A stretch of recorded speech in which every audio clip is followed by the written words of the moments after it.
right, it's 10 a.m. I will call this meeting to order of the County of Stettler Ag Service Board and ask for an adoption of the agenda. We do have some additions in correspondence. There's 7 of them, and they are from 10.24 to 10.30, and they're all declarations of agricultural disaster.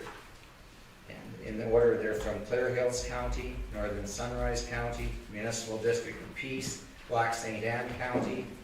Oops, sorry. There's also one in from the ASB Provincial Committee asking for a survey on the 2025 Gopher Impact Survey. That's 1028. And 1029 is Minburn County. 10.30 is Westlock County. Are there any other additions to the agenda? I'll ask for a mover. Ernie? All those in favor? Carried. Moving on to adoption of the minutes, the June 29th meeting is distributed and in your package. Anyone see any errors there? Larry? Okay, all those in favor? And carried. We have a delegation coming in at 11:45. Rudy Friesen will be doing a presentation on the Ardley Dam. He's the Executive Director of Red Deer River Municipal Users Group.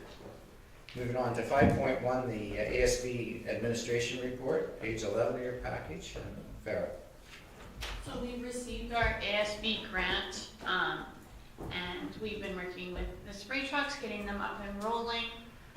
We did a collection for feedback on Richardson ground squirrel damages, and we got 18 respondents. The report of that is later in the package.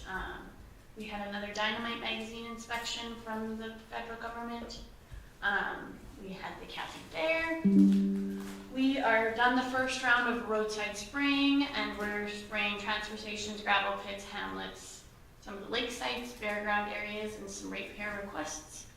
Brush spraying is being finalized. We're done work on the Red Deer River. We're working through our weed inspections. We've done some compliance weed control. And we've got plans with Alberta Transportation to do some highway spraying in the beginning of September once their mowing has some time for regrowth. I attended wild boar monitoring training. We've done some cereal disease monitoring with the Agriculture Agri-Food Canada. So we did a call for landowner permissions because they need some kind of rigorous forms filled out. We've done some tree health assessments. Helped with environmental farm plans. We're in the midst of grasshopper surveying. We're done beakhead surveying, and we're bound to start canola surveying for the province shortly. We've also done 2 different monitoring stations for insects throughout the county. So we did Bertha armyworm and diamondback moths, and then those reports are included in the correspondence. We've done some vertebrate pest inspections and removed the beaver dam. Last meeting there were some questions about how to recycle different ag plastics, so I've included a couple YouTube videos from Clean Farms. We've been assisting Public Works. 20 total rentals, and then if we scroll down past all the word parts, there's a summary of our spray for the year, and we've completed 122 sites with 168 acres of weeds controlled. And then for weed inspections this year, we're just over 1,300 weed inspections and 45 pest-related inspections. And then just some pictures of the fun stuff we've been up to. Justin? For the private land spraying, the 4 sites making up 5 acres, is that pretty typical what we would do in a year? It's kind of like hit and miss. Like, it depends on if people call us. So, one of those sites is follow-up from last year, just cleaning up a couple of the plants we missed. And then some of them are new. Okay. So, it's just random, whatever people feel for the year. I think last year we did 3 sites, and I don't know the acreage for that. page 19, that number 7 weed, I didn't realize that little violet weed was noxious. It just looks like an innocent wildflower. Yeah, it's like chest high. So, Oh, it gets really tall? Oh, Mhm. okay. and it's got the like 4 petals, like canola kind of flowers, because it's a cruciferous weed, but it's called Dame's Rocket. Hmm. It likes wet kind of areas, so it'll be in like a culvert area or the bottom of And the that's ditch. why I've never seen it. I live in the wrong area. Well, wait a minute, you can't say that this year. I Well, think we this got year- more all rain than anybody. Well, maybe next year we'll have it, who knows, eh? Yeah, that's funny. Yeah, that's fine, let's see. There was another weed that was noted in there, was it clematis? Yeah, Mm. that's number 2 in the Yeah. pictures. That's a bad one. A lot of And it showed, like, the one set of pictures showed how many garbage bags there was from inside that house, and it was probably planted as a flower. Yeah, like it's a common ornamental, and only yellow out of the clematis is noxious. So there's like blue clematis, okay, yellow, not okay, so. And it's a climber, right? Yeah, it's viney. If Andrew scrolls to like a couple of pictures down, page 22, that's like the clematis site before we removed it, and then there's all the bags Larry was talking about. Holy. So this was the compliance letter that we helped assist with weed removal on. And it looks like all those blossoms turn into a real puffy seed thing. Yeah, it's called old man's beard because it has like a little droopy, feathery kind So of. that would scatter pretty easy, I'm sure, with the wind, you So do we charge them for the cleanup? Is that how it works? Because this was a rare weed in the county, we just wanted it gone, so we were working with the landowner to just assist them with removal. know. The beaver dam removal, was that needing dynamite, or is it just removed in a different way? It Let's did. have fun. Okay. And Camrose County came to assist with that, just for training purposes. Okay, James? Mr. Chair, I see that my mic is gone. Try that again. Thank you. Just wondering about the yellowhead spruce sawfly. Where was that exactly at? What part of the county? I've had lots of tree requests, so let me look at which one this was. But again, just like in our last report, it's not like a reportable pest or anything. No, my concern is if it is in one area, do these guys, like how far do they fly? Where should they be on the alert to watch for it? Like, is it a case that they cruise 50 miles in the wind, or is it a 2-mile radius, or what are we looking at? I'm thinking preventative here more than that now. Yeah, this site was at Red Willowish. If I may, Mr. Chairman, as well, just through some of my own dealings with this very same pest on my spruce trees, what we found was, once we took care of our own spruce tree growth within our yard and our area, basically we had control and we haven't seen any reoccurrence. So I think it's, And what was your fix for it? we hadn't hired someone to come in and spray basically a pesticide to take care of it. But then that was in that given year. And that year, conditions were very much the same as what we're seeing this year. And it's, that we had, lots of rain. It seemed like it just, the conditions make a big difference as well for the hatching and for that pest to come up and cause issue. But devastating effects on the trees in a very short period of time if they're allowed to just continue to go on. Well, my thought on this is, to me, it looks just like they're a drought stricken. So many people would be going, oh, it's just, I gotta water the hell out of my trees. And then by the time they actually figure out that it's a problem, then you've got a bigger problem. Yeah, and it's interesting because the caterpillar form of this before they move on, and they'll hold to the branch and arch their body, and so they'll look just like a pine needle. So I mean, just naked eye walking by, you have to be very, very diligent when you grab that pine tree and look at the needles and watch, because they will literally grab the branch with their body and then arch it out, and they'll look just like a pine needle standing there. And they'll sit like that, as still as can be, as their defense mechanism, certain for birds and whatnot that are coming along. But yeah, you have to be pretty diligent to spot them out there if you're looking for it, yeah. Justin? Nope. Before we do any lagoon releases, are we required to check the creek, if it's feeding a creek for downs, before we do a release? That's what this one was. It was request-based for a lagoon release. Okay, because I noticed Red Willow right along 56 is getting really dammed up just on the west side of the highway.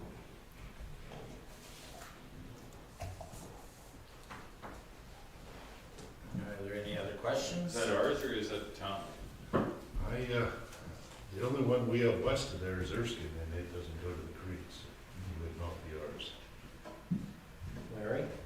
Just a question when we're talking about predators and trees or insects, is Bertha armyworms have we had much report in our county, because I've been hearing bad stories from other counties, and you talked about hiring somebody to spray pesticide. I don't know what the options are now. We used to hire a plane that would spray with malathion, but I don't imagine that's probably You're right, Larry, because when we had our meeting in Botha for all the chairs of ASBs, and the West Country has a huge problem. They said there's hardly a poplar tree out there with leaves on it. And it's because of a bug. Yeah, the worms. That's Dead caterpillars. That's dead caterpillars, yeah. We had an infestation years and years. I remember going up to the lake where they fell all on, like the lake road was just completely slick. It was almost dangerous. But we had 2 or 3 years of them in Gadsden that ended up spraying. Dave? Your traps, where did you set them up, and what was the highest count? Which area had the highest count of Bertha armyworms? So we had the Bertha and the Diamond. The Bertha armyworm traps were set up. One was by Erskine and one was by Big Valley. And if we go to like the very end of the package, so page 190 and 191, those are our survey results. So for both of these pests, we're at low risk for infestation. We did find a couple, like one-off Bertha armyworm moths. So at most, we had 2 in our trap. Well, that's good news. So they are the diamondback, that's what they turn into, is a diamondback moth? Two pests, Two separate. different kinds. Yeah. One other question about, since our Absent Wormwood, how are we making out down, I haven't been there for a while. The county pit down by our Crawford pit. Did they do anything with it or not? Because there's some of the stuff in there like willow brush. Based on the direction of Public Works, we've sprayed 6 gravel pits this year. I don't know which one you're talking about. Which one is it? Just next to the Crawford pit, or is it the Crawford pit? So, yeah, so if it's, that would be, like our pit. Right south our of storming pit. Great Storms. Yeah, our storming pit then. You know where Yeah. No, we've had, Egg Service has been out spraying in the storming pit. It is rather rough and treacherous in some areas, so we've had been hampered a little bit by the terrain, but they've been doing an excellent job getting in and spraying. Are you doing that themselves? Yes. Yeah, early this week we just did we started our second round of spraying on that pit. Go ahead. Is there any chance that, because the gravel pits are quite a concern for us, could we go forward, either have Public Works or the Ag Service Board come back with a kind of a before and after, what are we doing, how it's working? I think the information for this board would be, set a lot of minds at ease, because we do do get a lot of grief about spreading it when we spread gravel. So I think, and we're tasked to ask other operators to clean up, so it's important that we show that we're doing our due diligence. So having a before and after shot. And just a comment, Mr. Chair, if I could, I asked the Public Works and Ag Service Department to look at the Erskine Lagoon. We had some wormwood on the overburden piles that were placed there years ago. Smoked it good, thank you, looks really good. Especially that particular spot, because you got all the farmers that are driving into G3 and they look at it and go, what the hell, and it looks good. Need to get some sheep out there to mow that. With that, Councillor Nyberg, we did do like kind of before and after weed inspections. So we did some early season inspections and the severity was extreme, and now our severity's moved to moderate. We didn't get any great before pictures, but we can get some from this season to next year. Sure, that would be good. I think go forward, that's a kind of an important one for us. So. Yeah. These sites are pretty nice. Justin. When we're doing these invasive pest surveys, I noticed that we have pretty large gaps around the provincial and federal parks. So it's only survey results from half the province. The entire west section along the Rockies and the entire northeast They don't have is that. exempt. So is there anything provided by the parks so that we actually get a true tale for the province, or is it municipalities only? With that, there's a little asterisk because both of these survey sites are next to canola fields, so you need the canola kind of as a lure, and then you have bug pheromones in the trap to lure them into the trap. So in lots of those parks, I don't know how many canola fields you would have, Fair enough. but as far as like that would be the reason, I guess, why there's nothing. Makes sense, yes. Any other questions for Farrell? Thank you, James. All in favor? Carried. Moving on to 5.2, the ASB extension report.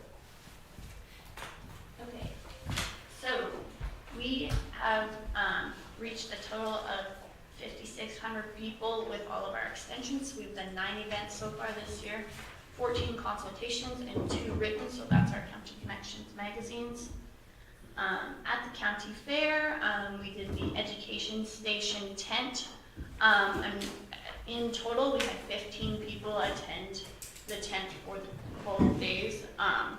The first day we had quite low attendance, we only had 2 participants. I think this was a little bit due to us not aligning with the program for the fair as a whole, so there were some last minute changes that didn't align with our speaker schedules. And because of that, we had limited foot traffic in the area, and then also conditions were favorable for like things like haying during that time, so our target audience was occupied with other things. And then the gardening day, we also coordinated the County Fair Kids Day, so that brought lots of traffic into the fair for that day. So we had a total of 13 attendees that day, and we had 2 people from Paris, France stop in at the booth. And I think that gardening aligned more with maybe a broader scope of people that would be attending the fair. For next year, we plan to kind of scale it back and maybe just do a trade show booth for 1 day. Did they come from France just to see our booth? Yeah, why wouldn't they? I just wondered. I'm glad our advertising reaches that.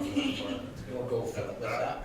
Actually, they traveled to a lot of small fairs and places to try and see what rural Alberta was like. They were pretty good to talk to. I talked to them for probably 15 minutes there. How's your French? Their English was good. Your English is better than your Yeah, French. their English is better than my French. Well, that's probably a good thing. Yeah.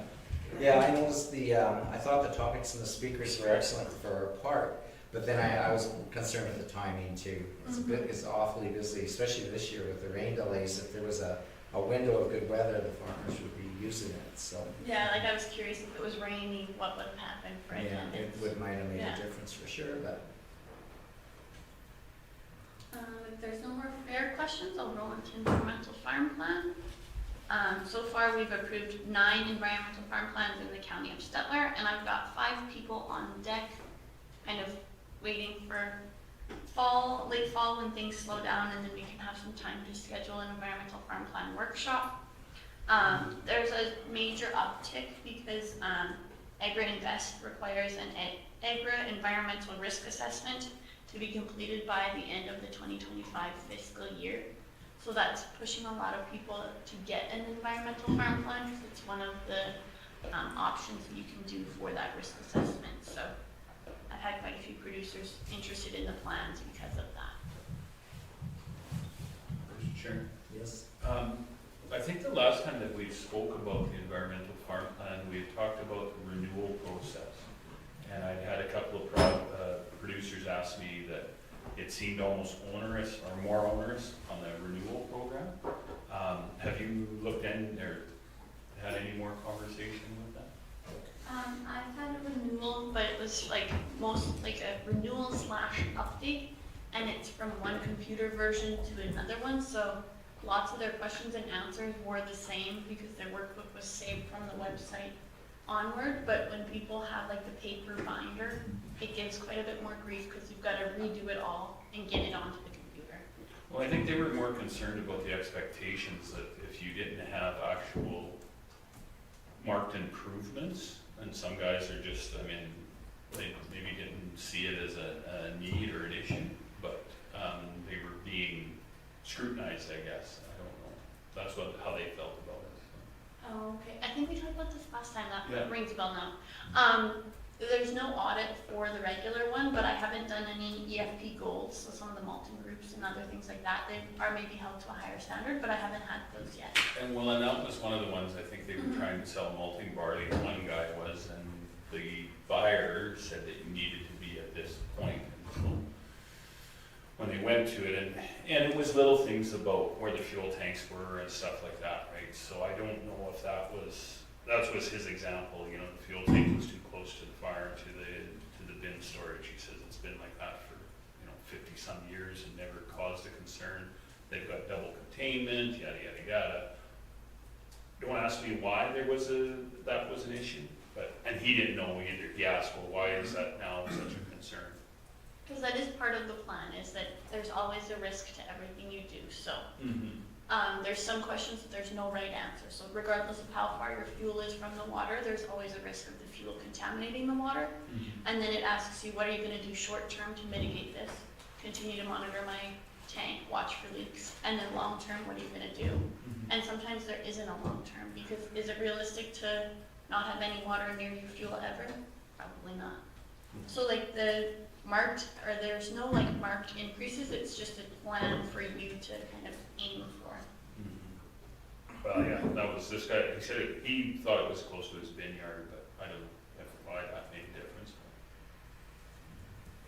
Proximity to the bin yard. Any, Ernie? Just a comment back to that, it just seems like as soon as you become compliant, someone else is gonna look at it, that they're gonna be worked out of a job. So they've gotta keep on scrutinizing, criticizing on what you have to try and justify their position. I've seen that, say, like when we used to have tailgate meetings, it was okay, very, very light on it. Then it got into your safety programs and all this, and it just continues, goes on. To the point where when we used to joke around that, we say, nobody moves, nobody gets hurt, that sort of thing. It's a damage right in there. And Justin would be very much into a lot of this stuff, when, like, as soon as he pulls onto a site safety program, and how long it's gonna take, well, you never know. Any further questions for the on the extension report? If not, we'll ask for a mover. Paul? I'll move to accept it and read the meeting. Okay, thank you. All in favor? Carried.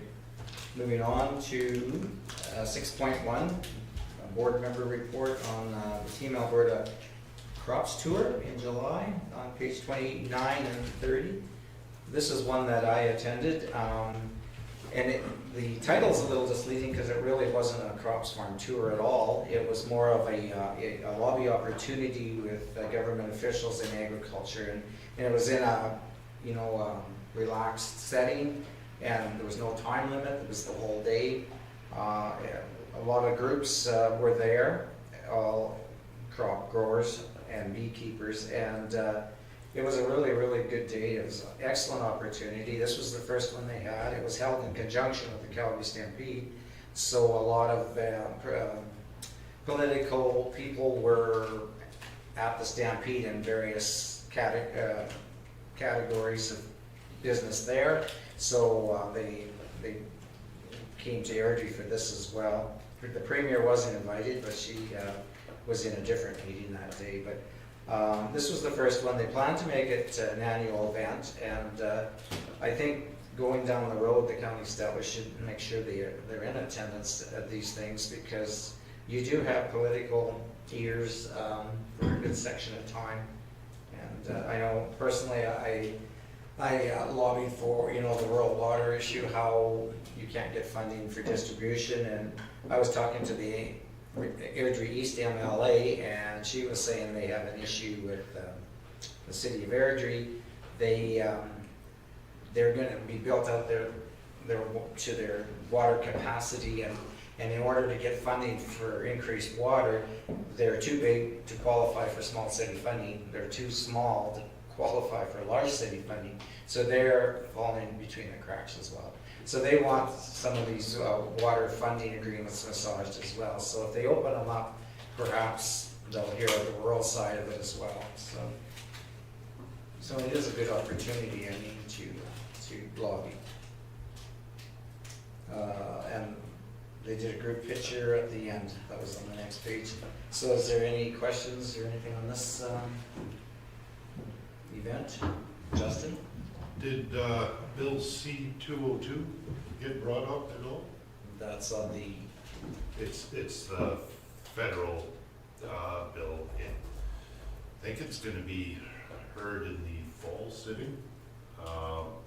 It's basically stating that supply management will not be touched in any trade agreements. It's a no-fly zone, and it's a little bit flawed because they seem to be choosing two ag industries at the expense of cattle and crop producers. So the crop producers, as well as the Cattlemen's Association, have both spoken out against this because they've faced tariffs. Pork producers have too in retaliation. So it seems to be the industries predominantly in the west, they're getting tariffed to protect the ones that are predominantly in the east. No, that one did not. And I saw the other day, Alberta meat producers is pulling out of the Canadian meat producers. There's a big tip there too as well, so it is definitely something that's, we should keep an eye on. But no, it was good discussion here. If there's no further questions, I'll ask for a mover for this report. Larry? All in favor? Carried. Okay, moving on to business, arising from the minutes, 8.1, resolution direction request on page 31. I'll just let you do that one, carry that one, Farah. So our provincial conference is coming up at the end of October, so on the 31st in Clearwater County. So if we want a resolution at that conference, we have to get it in by September 30th. So then if we trace back from that, the administration needs to hear about any resolution direction requests by September 10th. So we have time to draft it and bring it back to you guys for September 17th meeting. And then it can be submitted for the 30th to get to the conference. Did any board members have any resolutions in mind at this time that they wanted brought forward? I think, There's no sense of bringing one forward for the Gophers because the federal government has decided what we can use, what we can't use, so it's hard to hit a brick wall and change anything. And I believe there will be municipalities bringing it forward in some form anyway. And Maybe. And our wild boar issue, I mean, it's a sort of a standstill because the province is looking at this, so we are in limbo on that one at this time.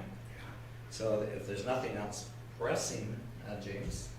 So, I know we've had a big issue with water distribution. Maybe we look at a little bit different tactic, that we bring a resolution through the Ag Service Board to allow us to get water to our producers in the east and north part of our county. I don't know if that's something that anybody would think would fly here, or if it's the right place, I don't know. Because there is a number of those operators that, we have an example of the pork farm out there that all of a sudden became viable for us to put it in there. But I still believe that was a transmission line, not necessarily a distribution rights. I don't know, it's just a thought. Again, Well, it doesn't hurt. I mean, like they say, the squeaky wheel gets the grease, so if you can bring it to them in different angles, it might not hurt. Alberta Ag and irrigation is the kind of place. Just a thought, gentlemen. I know I get a lot of grief because I seem to be the one against it all the time. Yeah, Ernie, then Larry. You bring up a very good point there, because it gives how desperate people are out there, and good news stories from and kind of relate on how many families related that, and the end result, all the producers that it does also affect. It was a good point, James. And then Larry. Well, I know we've talked with, when we had that conversation with painters, and it hits a lot of different ministries. Our own ministry, because, he's Minister of Finance, but I mean, in the same sense, he is our MLA.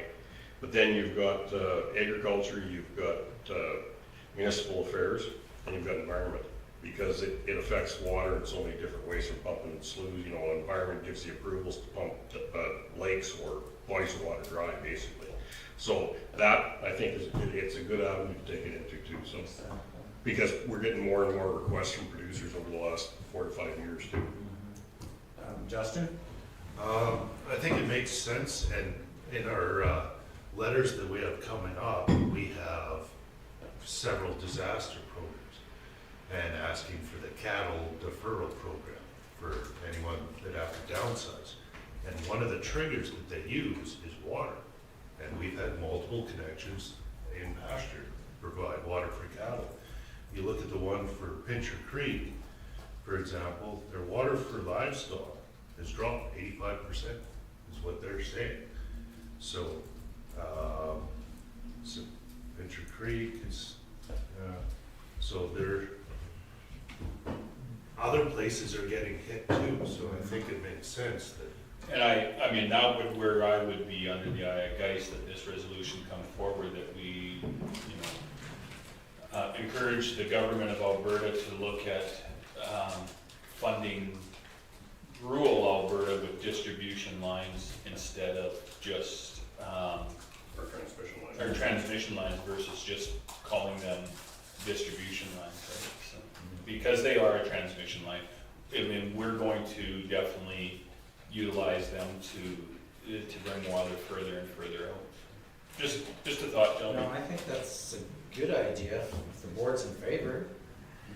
Just one other comment on that is the fact that when we're talking about this when it comes to transmission lines, we're talking also federal too, so it gets that voice further to federal, if that's the case. So, Gregory and Andrew are going, oh God. we thought we were gonna have some time off, but. So I guess to administration, is this something you could draft up as a resolution for rural water distribution funding? Yeah, Yeah. certainly, we've done lots and lots of lobbying on it.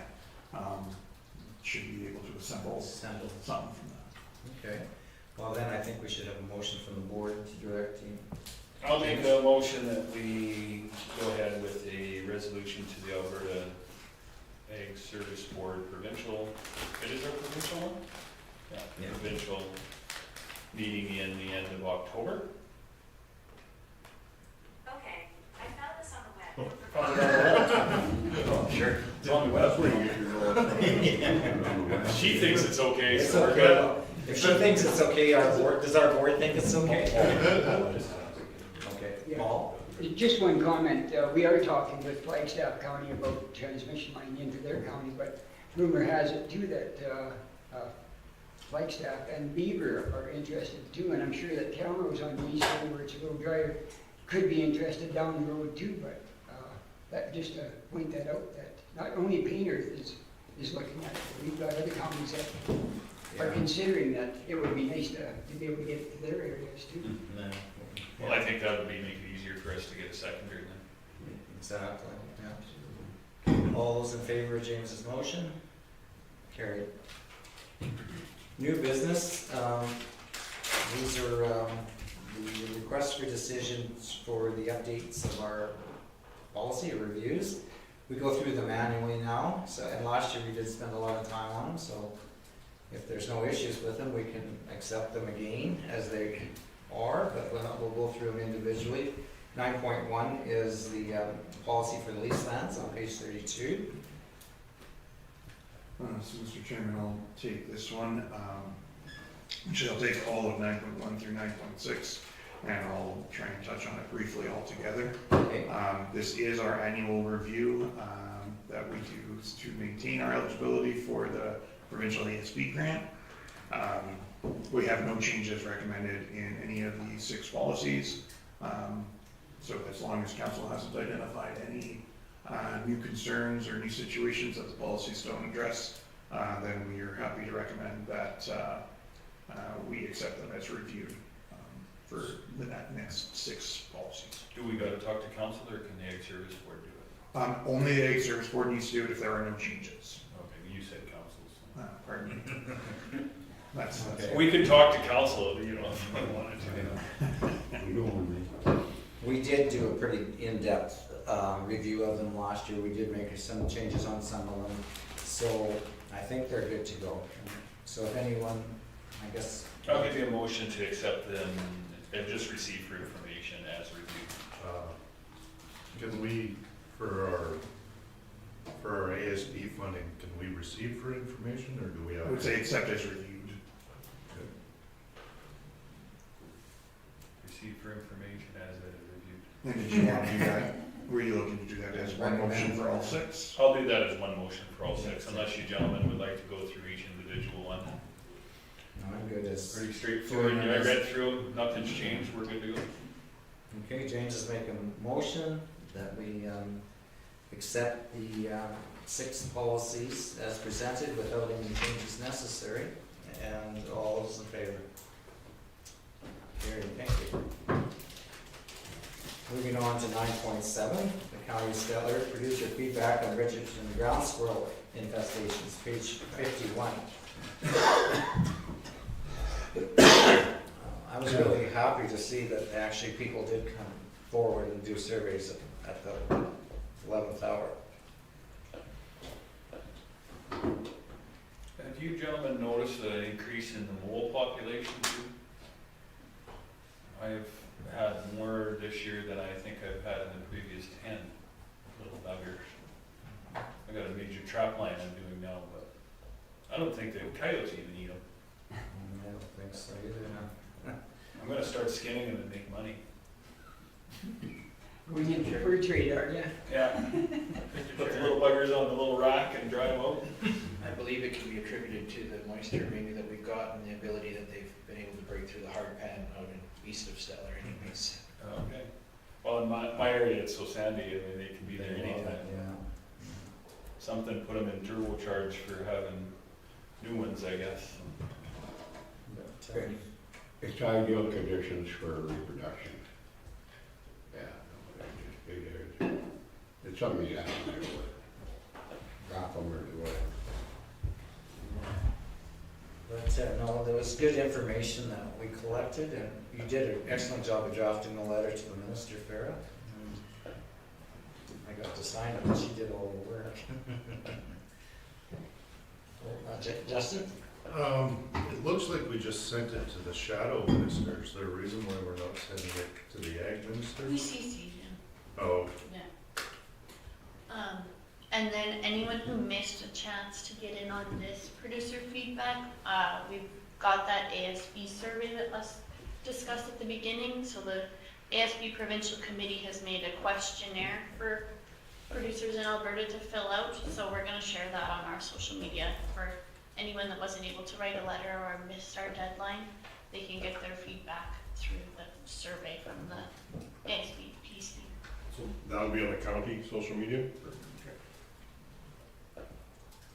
Okay, and then I guess the letters are included that we received and the problems our residents in the county of Stettler are facing with gophers. So. Even with photos, so that's helpful. So, Yes. sorry, go ahead, Ernie.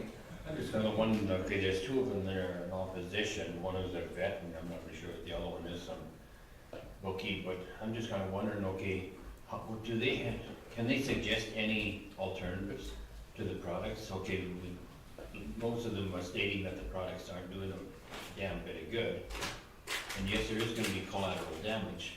Some of it could be the way that some of them are, I'll say, implementing it into the gopher holes, but on the long term, I just look at the devastation that they are doing, and they're keeping on multiplying, we cannot keep up to it.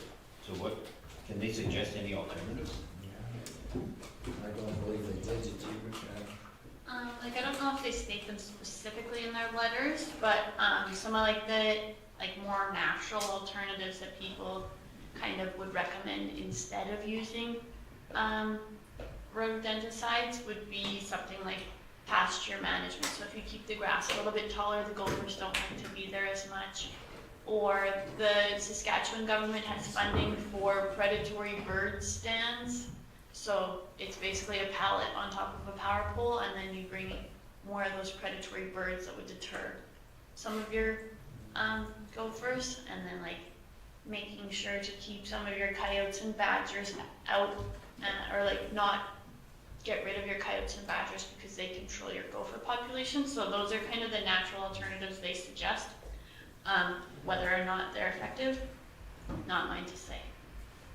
I know one complaint was if a pet should eat, I guess, the poison gopher and die. But also, people with the small dogs, I know I was visiting one of our neighbors and their little house dog got outside and she had a panic attack because she thought a hawk was going to get it because it's just a little dog. So, I mean, if you, there's more than gopher poison to worry about. So I think sometimes you just got to accept it.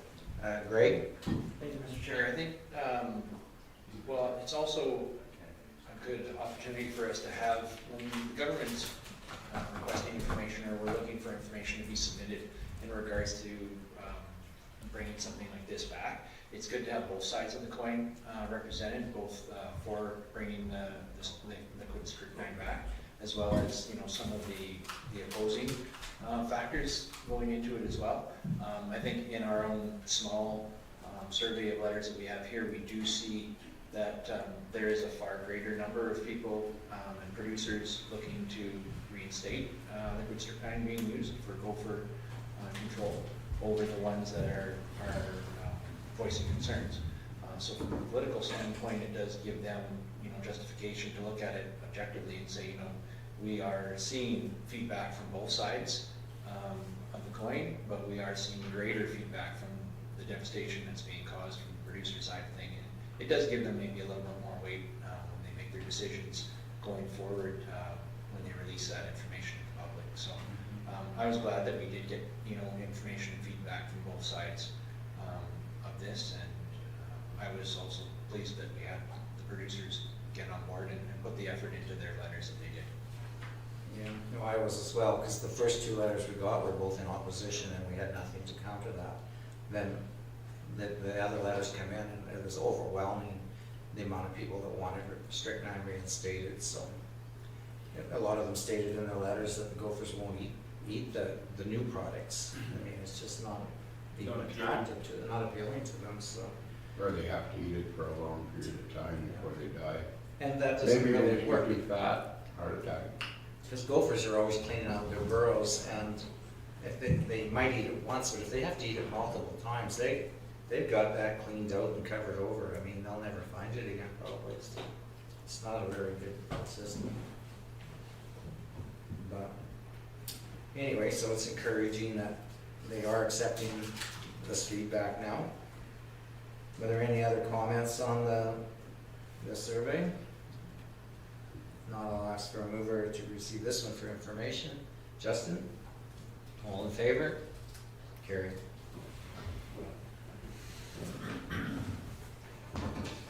Okay, moving on to 9.8, the Tri-County Alice proposal on page 81.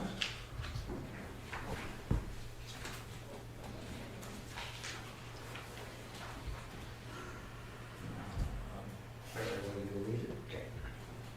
So we've been approached by Starland County with them asking us to attend their Alice delegation presentation at their ASB meeting on October 7th. They've had interest from producers within their municipality for starting up an Alice program. And at the ASB provincial conference last year, Alice stands for Alternative Land Use Services, but they don't use that as like a full title. It is just like that's their name, Alice. But they approached us at provincial conference this year, with interest in becoming an Alice community. So Starland's proposal would be to have one coordinator, so one staff member split between Starland, Meehill, and Stettler to service and deliver the Alice programming within the 3 municipalities. So the program effectively pays producers for ecosystem services. So often there's like a per acre payment. So if you fence off a riparian area and it's 3 acres, you make whatever the payment is times 3 acres. And there's variable terms for it. I've reached out to Wetaskiwin and Leduc counties both, so they have a similar partnership model. So with that one municipality, so in this case Wetaskiwin administers and is like the employer of the staff member, and then Leduc kind of has them as a contractor. And they've seen like major benefits. The only kind of expense for the municipality is a portion of that person's wage. So depending on how many partners that go into that, is how many, like what portion of the wage for that person that it would be. And then the funding is from Alice grants, so they're federal and provincial grants that fund the Alice program as a whole. So the ask is, do we want to either attend their meeting, have our own delegation of an Alice person, or are we not interested in the program? Okay, James? So, thank you, Mr. Chair. A couple of things. I think, like, Councillor Phil Massey was a big one for Red Deer County at one time for this, and I think Macomb County was quite heavily involved. I would just like to know why or how or what the feeling from either one of those particular municipalities, what their back away was. Was it just that one of the councillors, they lost the councillors that were the spearhead for it, or was it something else? Secondly, I also would like to know a little bit more about how this involves, on a go-forward basis, the connection with Ducks Unlimited. And Ducks Unlimited is currently in our county fairly heavily putting in a lot of that land into, it's not trust, what do they call that? It's conservation. Conservation. I'm just wondering, if we took a map and looked at how much land we have in conservation easement currently, and then if we were to put some land into Alice, are we going to get into a place where we have a lot of our productive land not able to be utilized? So a couple of things that I would like to see. Once you put it into an Alice program, how do you get it back out? I think that's the same with Ducks Unlimited. They're a little tough as well. Dave? Yes, I looked into it. I wanted to be a good citizen. I was gonna put in a watering system just for summer, pump out of the dugout, fence the dugout off, cows like it way better. And Alice is gonna do that, yep, and they'll give you the money for it, and this year, we got an easement on there, and then they want to take the 23-acre slough that I have beside a ways away from the dugout. They thought, well, that would be a good if you just fence it and no pasturing on it, eh? Well, it sort of defeats the purpose, and I just guess we'll just let them drink out of the dugout, because for the little bit it would cost. If I guess if I want to do that, I can go ahead and do it myself, and then I can pasture what I want to pasture. Ducks Unlimited, for 26 years, never pastured that quarter beside us. Then they pastured it for a few years. They didn't pasture it last year, and then 3/4 and 3/4 right there. So, they never pastured them on for the last 3 years. So, environmentalist, I have no problem. I sort of am one, I guess. Or I was raised to be one to protect the land and that, but not pastured right to the ground. But the little ducks can walk down the cow path, go to the water, and the 3 that they have, only one has water on it. So, you know, it's just sitting there as a fire hazard. But I'm trying to work with them. I would take water to it if they would let me put a few cows in there every year.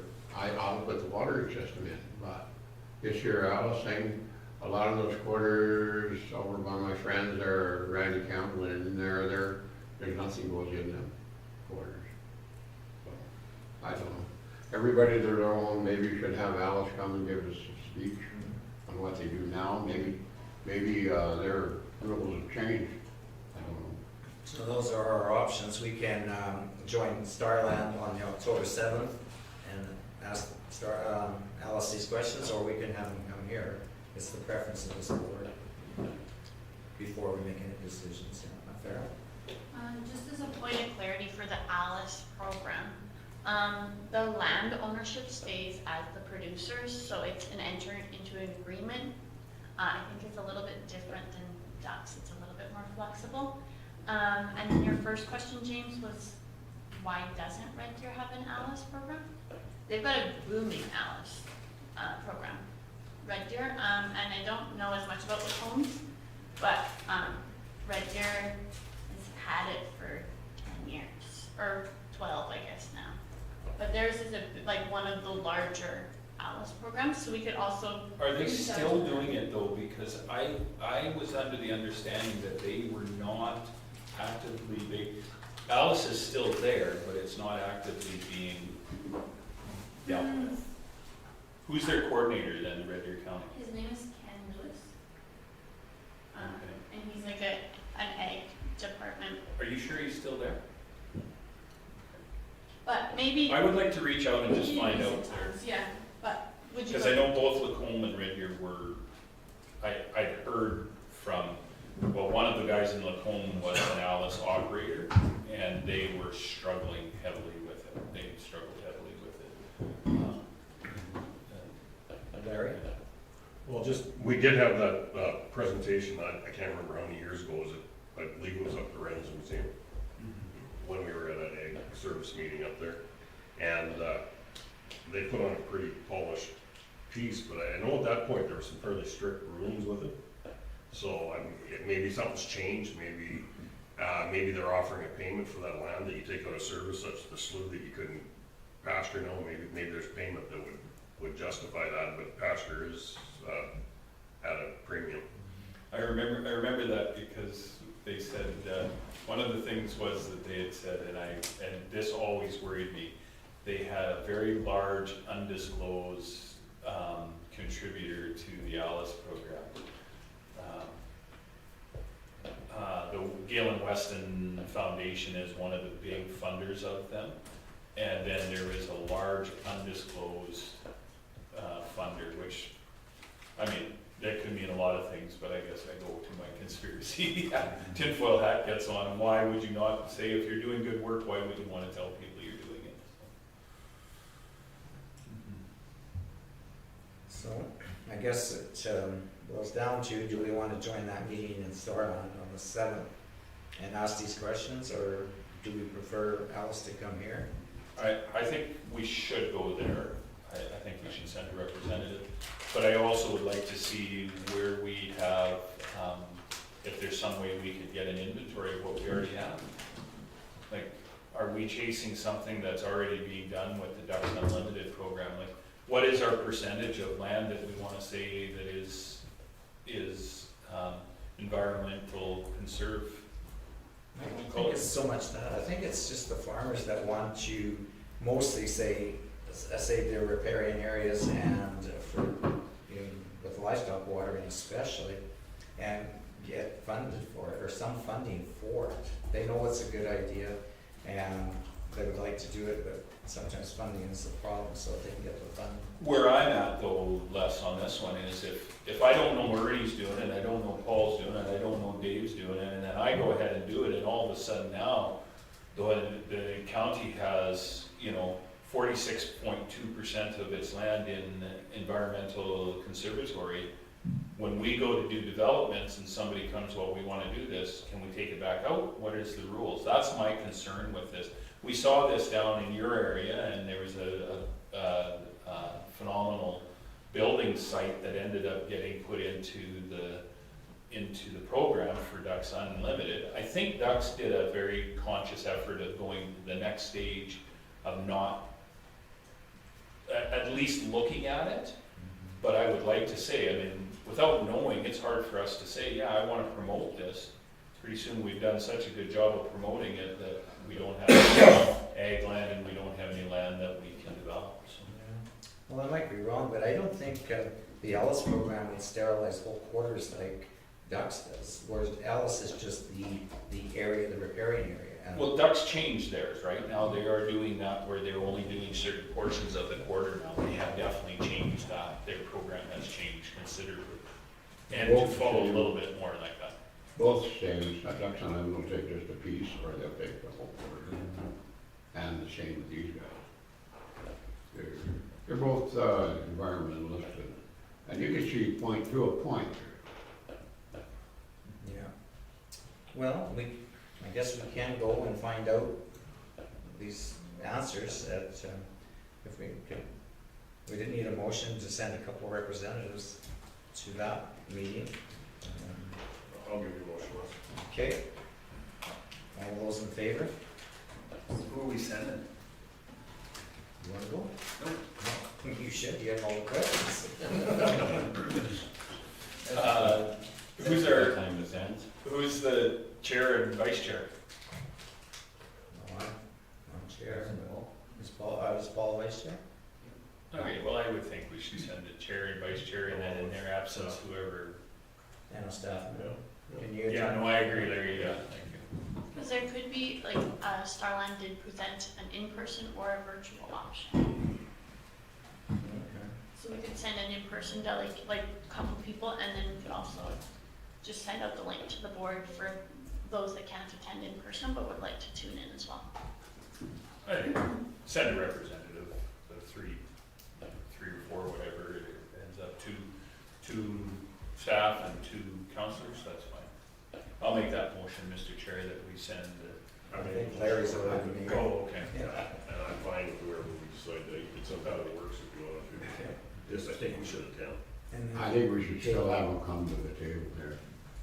Well, see, I think maybe see what the pulse from the other table is. Maybe then we don't want them Yeah, coming. maybe one of the says we don't. But I think the whole board should know what they're all about. Thank you. Okay, so now I'm confused. Now we got kind of, Motion with 2 and 2. Okay. Okay. but I guess if someone wants Dave's option, you know what you have to do with this motion, but anyway. Okay, the motion is by Larry to send 2 board members and 2 staff members to the October 7th meeting at Starland. And I'll call the question. All those in favor? I'm opposed. I think it should be. And opposed is 1. Dave? You in favor? I'm in favor, yeah. Okay. Dave's opposed. And that was carried. Larry's definitely. Moving on, 9.9 is the Intensive Livestock Working Group, request for a delegation, page 82.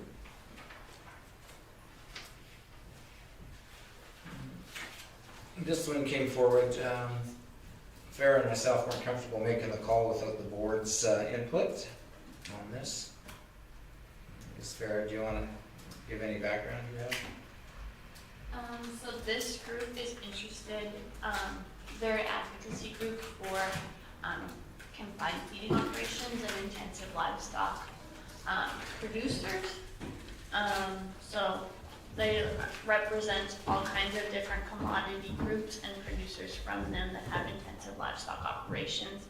And they've asked us to have the opportunity to be a delegation to present to the board whether we would be interested in having what they call as stock talk. So that would be connecting the municipality, and that would include council and staff from likely departments that would deal with these kind of operations. So that would be ag, planning, peace officers, road use agreement kind of stuff with public works.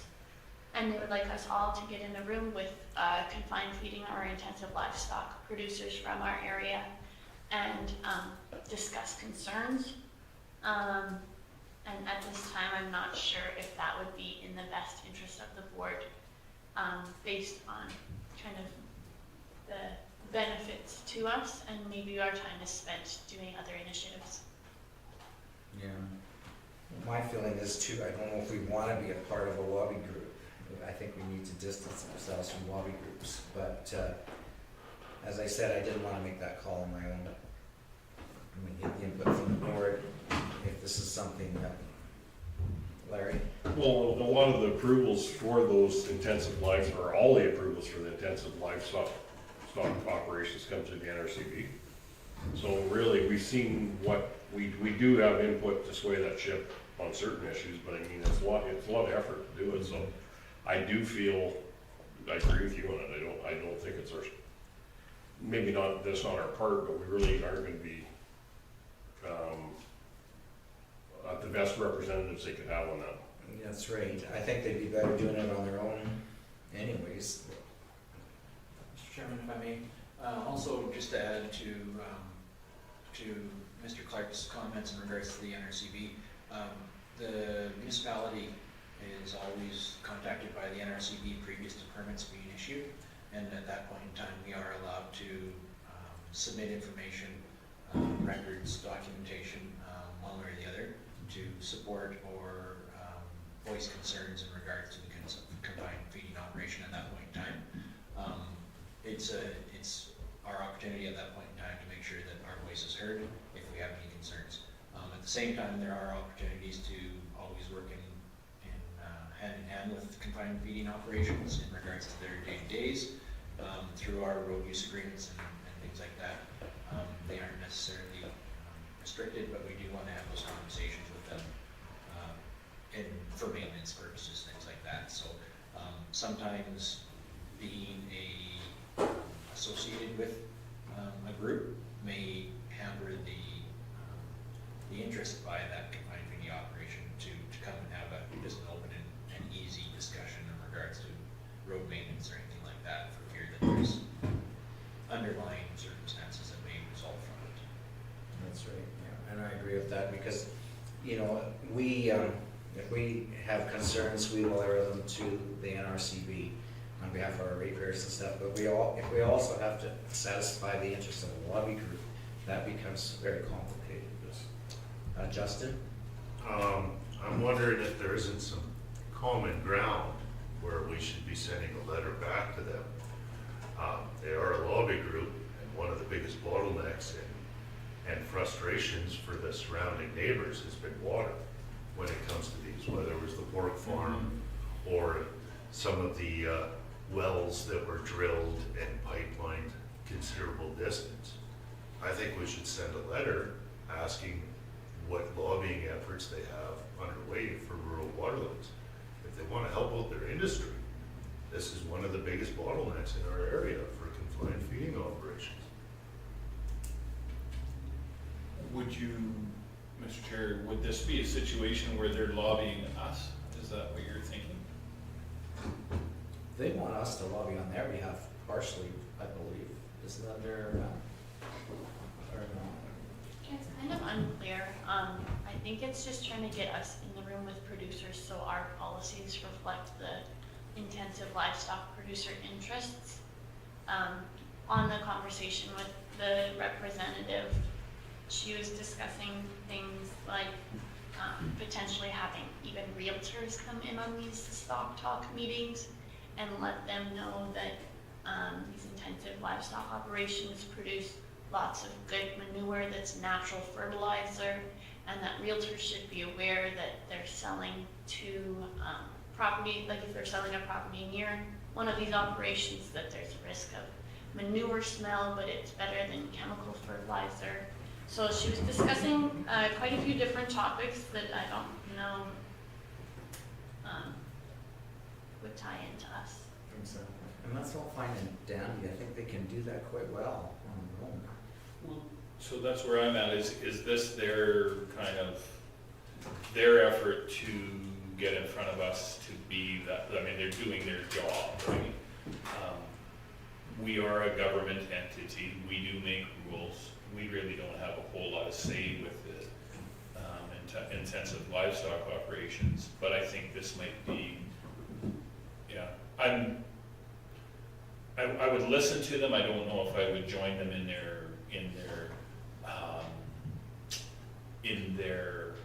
efforts, unless their efforts coincided and what were in lockstep with ours. So that being said, is an opportunity to listen to these guys and find out more about where they're coming from. I don't know. They definitely represent a number of our ratepayers within the county of Stettler, and we have a lot that are doing this kind of stuff. So I don't know how many IOLs we got now, is there? Yeah, I'm not sure. Andrew? I was just gonna elaborate from administration's view. It does feel like they've got a very broad intent right now. I mean, some of it does definitely fall into advocating to us as a regulator, but it does seem like they're trying to do a larger session to get everybody together at once. And I'm not sure that that's particularly relevant to a lot of what we do. I think they could certainly be asked to narrow the scope to municipal issues and present those to you. But outside of that, much of the regulations and nuisance concerns that we hear from our landowners are regulated entirely by the NRCB. And we want to make sure that they're, especially those producers, don't think that we can either make it harder or easier for them in that regard, because we don't actually have much say other than there shall be no CFOs here. As far as land use planning goes, and things like road use agreements that, you know, the newer haulers for sure are subject to, that's a fairly broad policy, or a fairly standardized policy across all industries. Justin? Well, it seems to be a couple different topics. If they wanted a delegation status before ASB, I mean, we get delegations from all sorts of groups. But the stock talk seems to be a public engagement session, inviting all the public, and I am vehemently opposed to getting involved in that, because now we're coordinating for a lobby group. Like, Yeah, no, I agree with if you. a green, and we should be standard across the board. If a green energy group wanted to do a lobbying presentation, would we sponsor it or be involved? No, you do your own lobbying. That's not our job. So anything public engagement wise, that's up to them. If they wanted a delegation, I'm less concerned about that, but that's less lobbying when they just come talk to us. Yeah. That's my sentiment as well. I don't think we want to be a part of these public stock talks, because that it's just not our job to be there. And I think that's what they're looking to have us kind of use us as their credibility gainer, right? So how should we move forward? Mr. Chair, I'll make a motion that we receive this for information and send a letter saying thank you, but no thank you. Okay.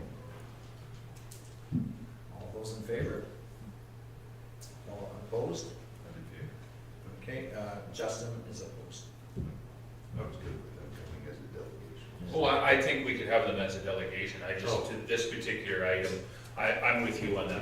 If you wanna make a motion to have, if, with an offer, or we can change that to say with an Friendly offer amendment. that they could have, they could have. I can make a second motion. That would be cleaner at this point.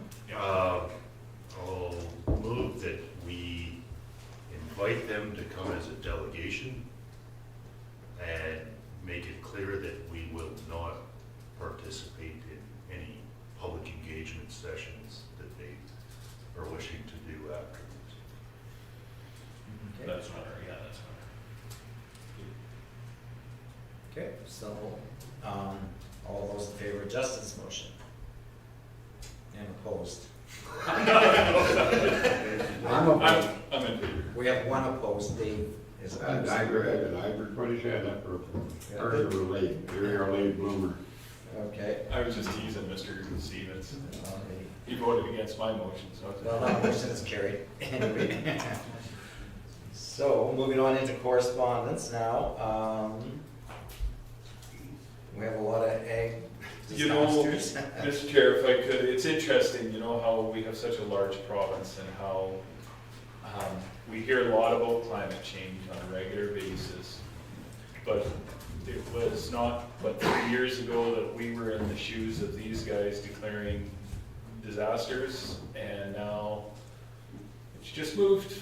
Yeah. We've got a substantial more amount of moisture, and things actually in the area look fairly good. So I think, you know, it's just an interesting note that. My heart does go out to the agri producers in these areas. You can't grow anything without water, and I do feel bad for them. Ironically, some of these areas were having flooding issues when we were in Yeah. drought. Councilor, Yes. you know, I guess one point I want to get across though is there are certain parts within our own county that should have, you know, and by the end of July, could have been almost called. We had areas. Yeah, that were very dry, like north of my place was very, very dry. We were fortunate where we were at, but there was areas that had just had 1 inch of precipitation in all of July. So it wasn't that far from home to the county of Stettler. So. Well, I was just at Roslyn the other day, a producer. He was selling some of his critters off the day before I got there. He got 3/4 of an inch. I said, you know, it's just it just goes that way, right? Like they were dry, barely got an inch up to that point, and then in one shot they got 3/4 of an inch. So. Justin? Lots of times volume doesn't tell the real story. The timing of it makes Yeah. as much of a difference as the volume.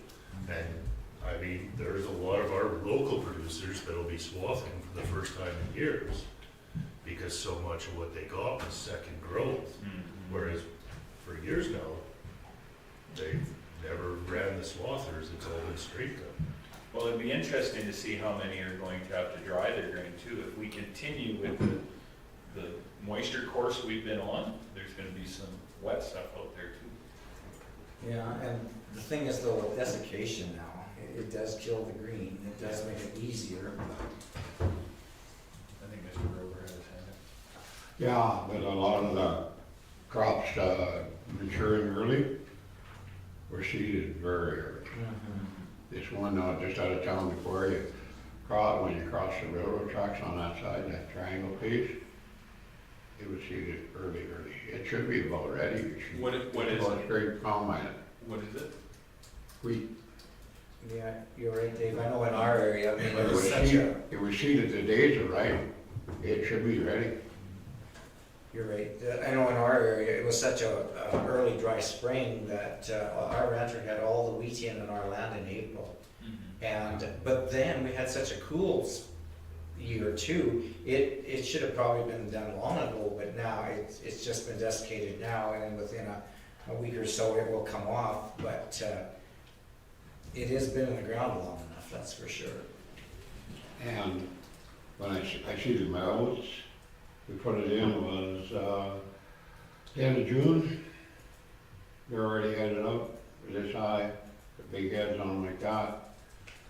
No, it'll take 3 weeks to a month and you'll be able to combine them too, so, but that's with moisture. This other one, That's crop out across the road, across here, it'll be good, cause you got moisture when it's snowing. Oh, no. Most of the county, except north part, is pretty poor, up north of the down colony. So Farah, were there some of these correspondence items that you would like to pull out to have council look at? Ernie, before you start, we'll let Ernie go. Ernie? I crap you not, this is a truthful story. We went up through 2 hills this summer, and I saw a beaver hitchhiking. Okay.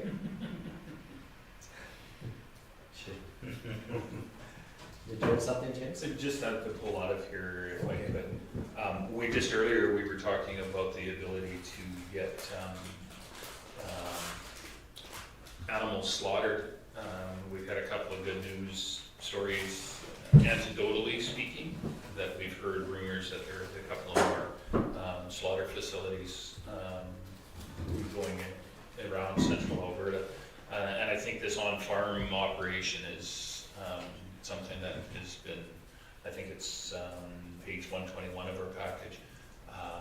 The government was seeing, and I'm not sure what their whole plan was with it, but they were making some changes that made it even more difficult for these folks to make it worth your while, right? I mean, you're gonna kill, I can't remember, I think it was like 12 beef or something a year, which is just a pain in the butt is what it was, more than it was actually doing any good. So hopefully they'll recognize that there's an opportunity here to get some of this stuff done. You folks remember, we were up at the Ag Service Board conference, and there was I think there was a resolution that came forward to open it up, and then it was quite controversial.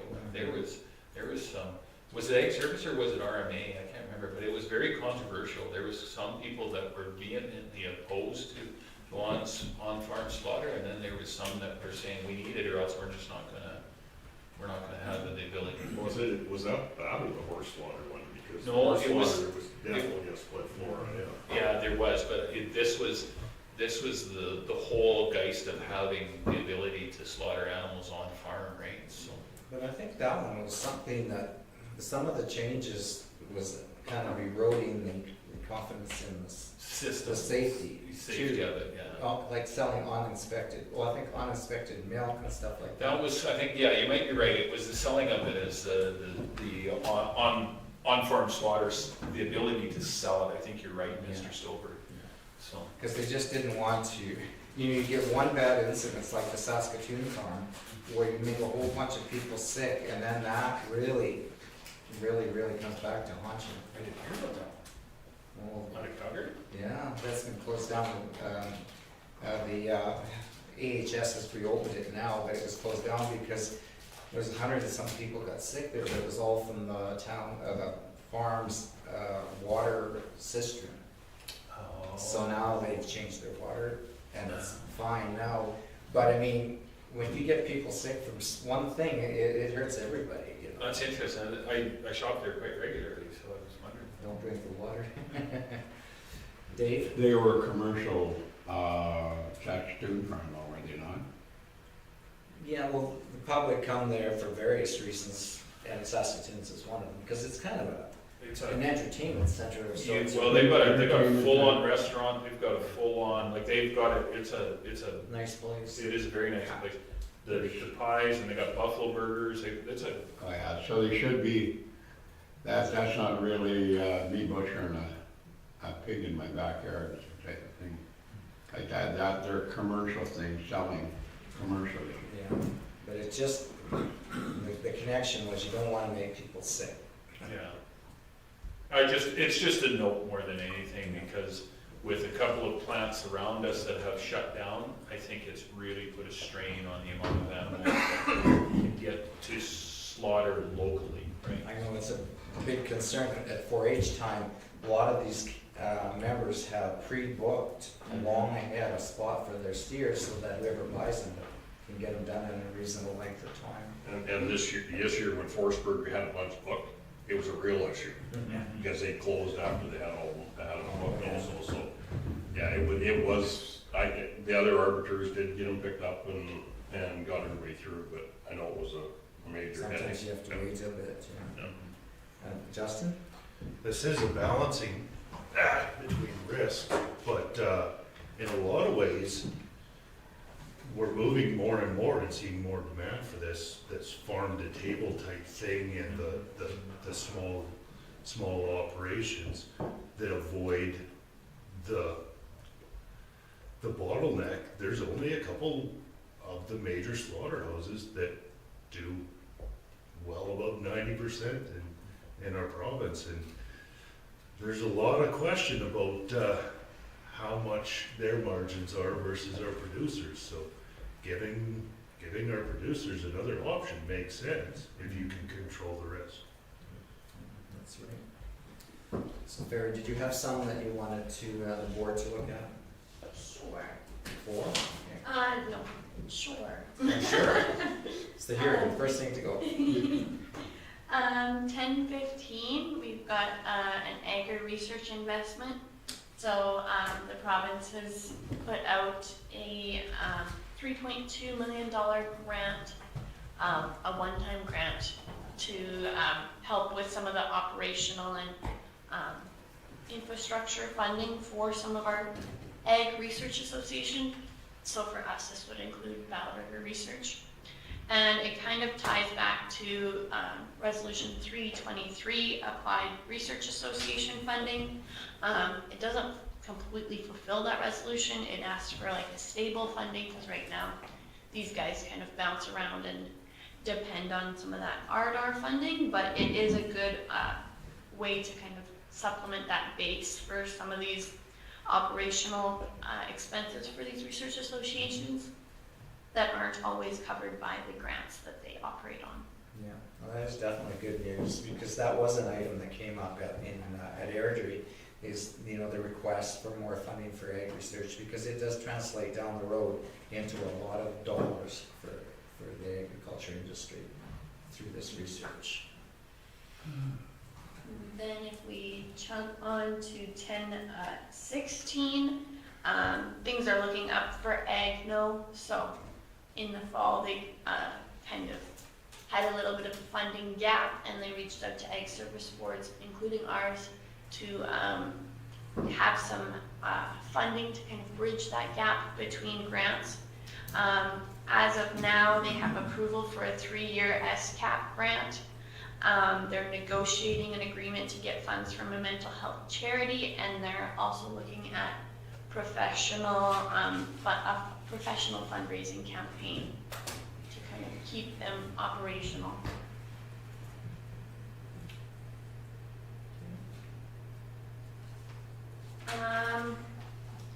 As discussed in the... If I could just make a comment on that.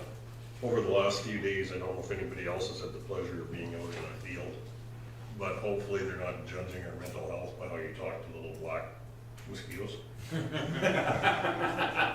The water has certainly improved their breeding, and they've been vicious. So if anybody has heard me muttering at mosquitoes, I think I'm still okay. You're not talking to yourself, you're talking to Oh the boy, they're vicious.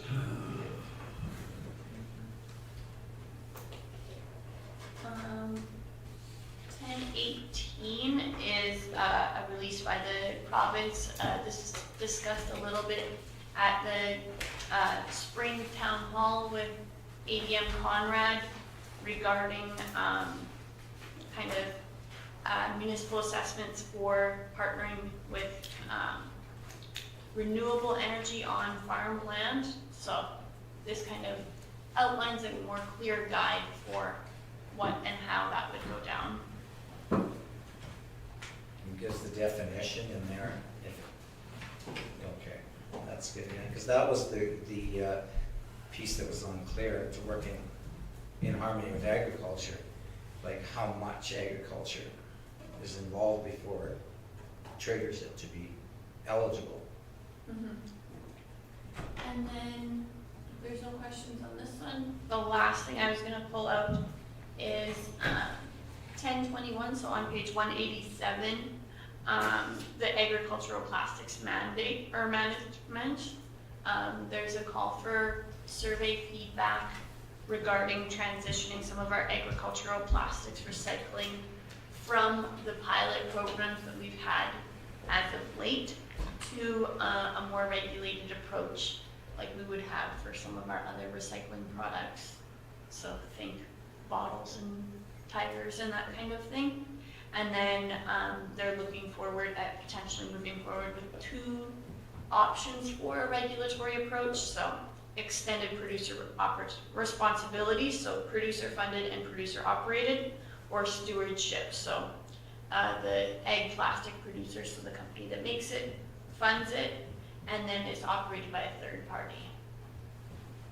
So there's a big survey that people can do to get their feedback out for that.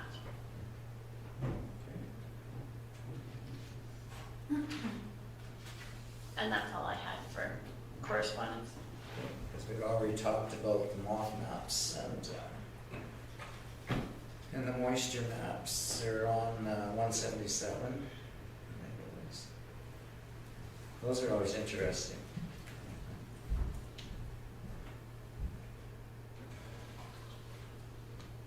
Oops, not 177. Well, that's the.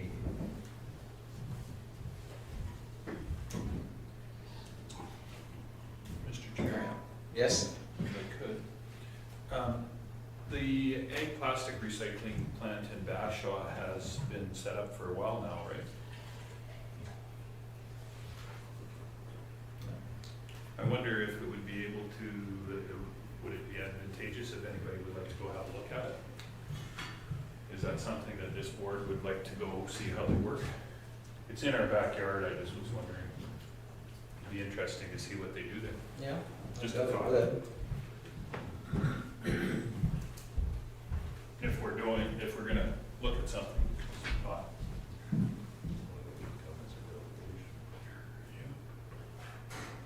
Tell us about it. The pictures, I suppose, but it might be nice to see it firsthand.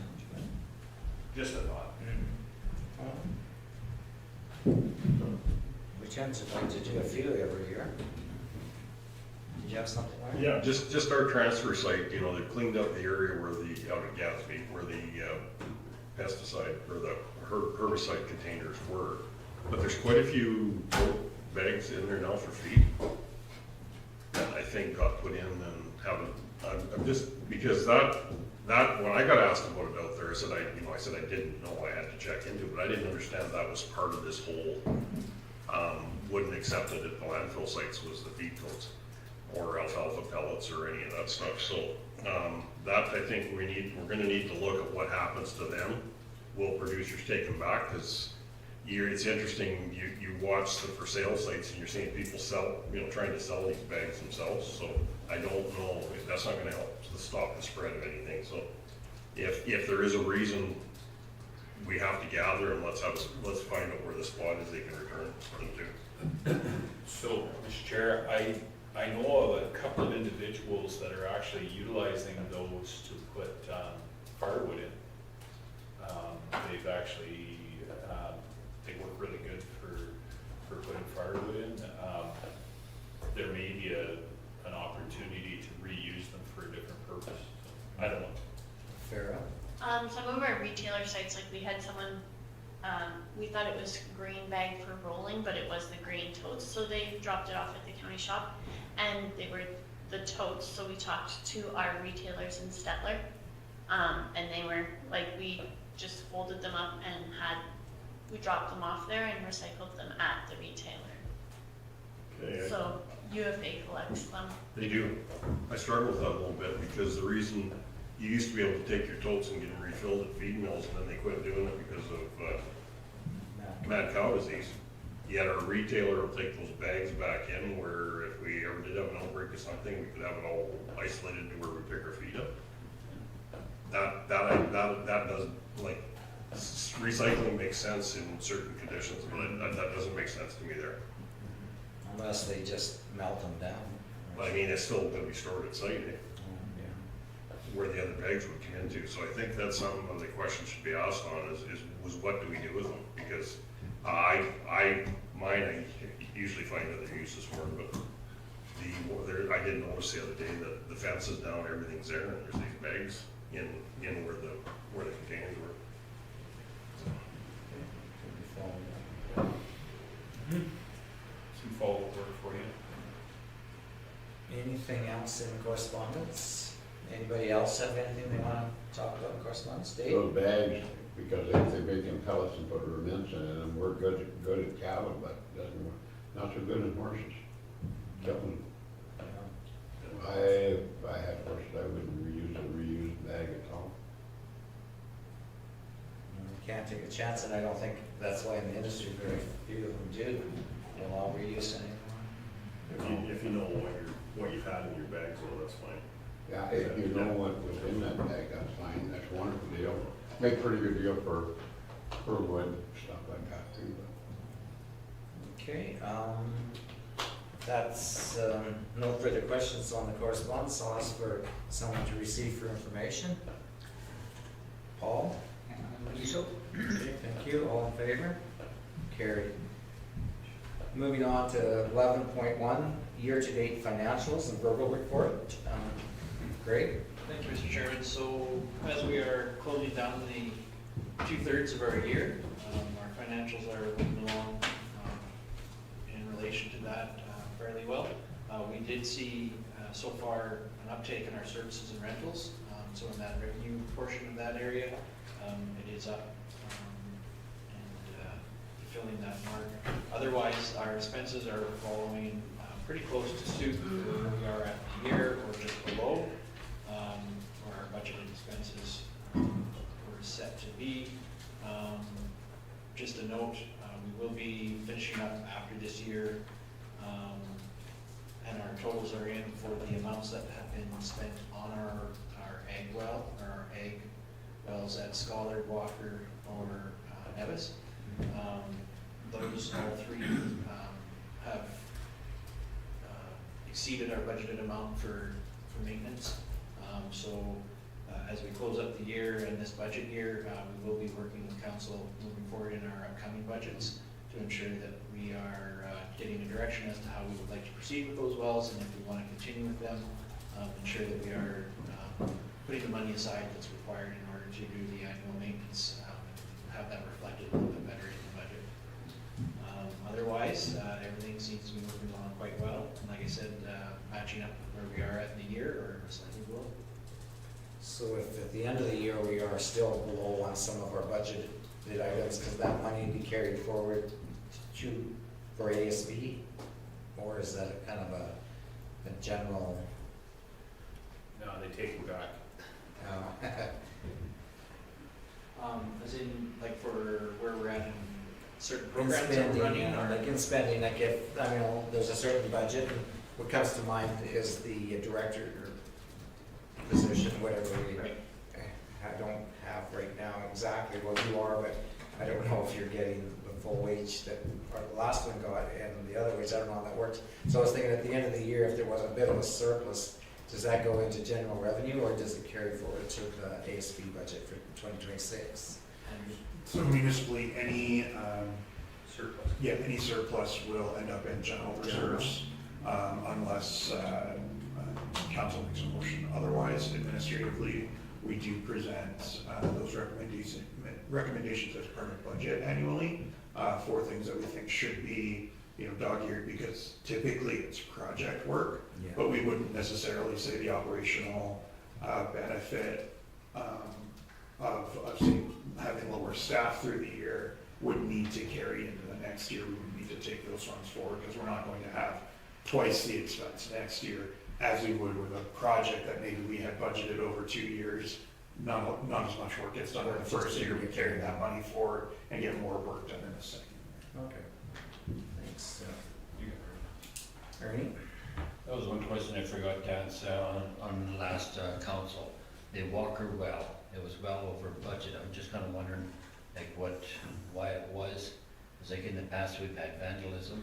I'm just kind of wondering, like, why it was. all three of our wells this year, we've just had added maintenance, routine maintenance, either to the structure or the wiring or the system itself that we've been working on. So it's just maintenance and operations expense that comes with operating those sites. Oh, yeah, but it wasn't vandalism this time? Okay, thanks, Greg. Okay. Any other questions for Greg on the financials? Larry? Just when you bring back those expenses on those wells, some of the fixed costs too, like power and stuff, I'd like to see what Powers did too, because I know everywhere else Powers went through the roof, so what's our site's average monthly or months used, big piece on those wells? I know it is a good alternative supply, because I know the Bymore truck goes down a few times this year at spraying because of issues in Starland County. So it's really nice to have another place to go to for water, that's for sure. Okay, if there's no further questions on the financials, Justin? I'll give you a motion to receive for information. Thank you. All in favor? Carried. Moving on to 12.1, the ASB Regional Conference is October 31st at Clearview County. Do we dress up? Yeah. Yeah. So we'll have a new ASB board for that one. So I guess this is just to pretty much receive for information. Yeah. Which means you'll have to run again. No, I could just go as a retired counselor, I guess. Mr. Chair, I'll give you a motion to receive that for information. Yeah, I put you down already. Thank you. All in favor? Carried. We have no in-camera items today. Yeah.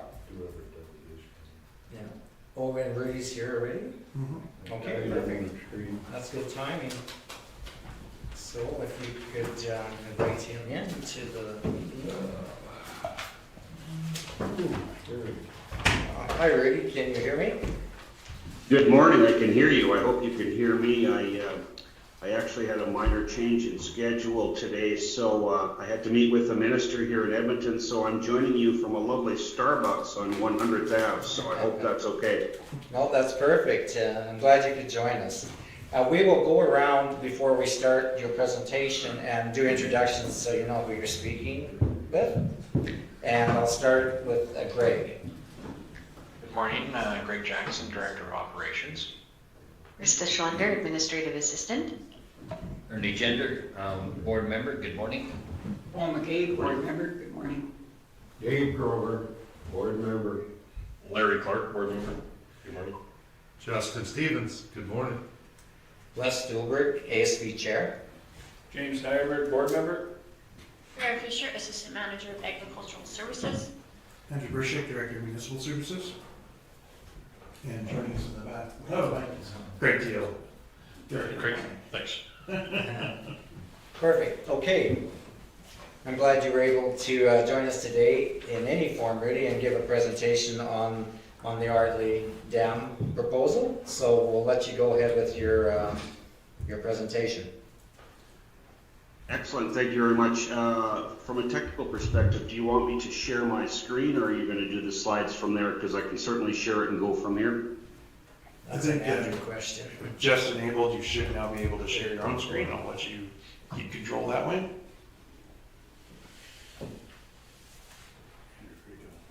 Okay, you got that? Yeah.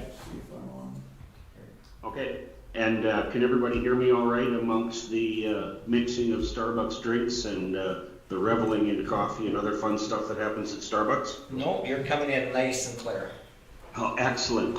Thanks for the opportunity. I'll give you a little bit of a background here before I get into the project. First of all, some of you know me.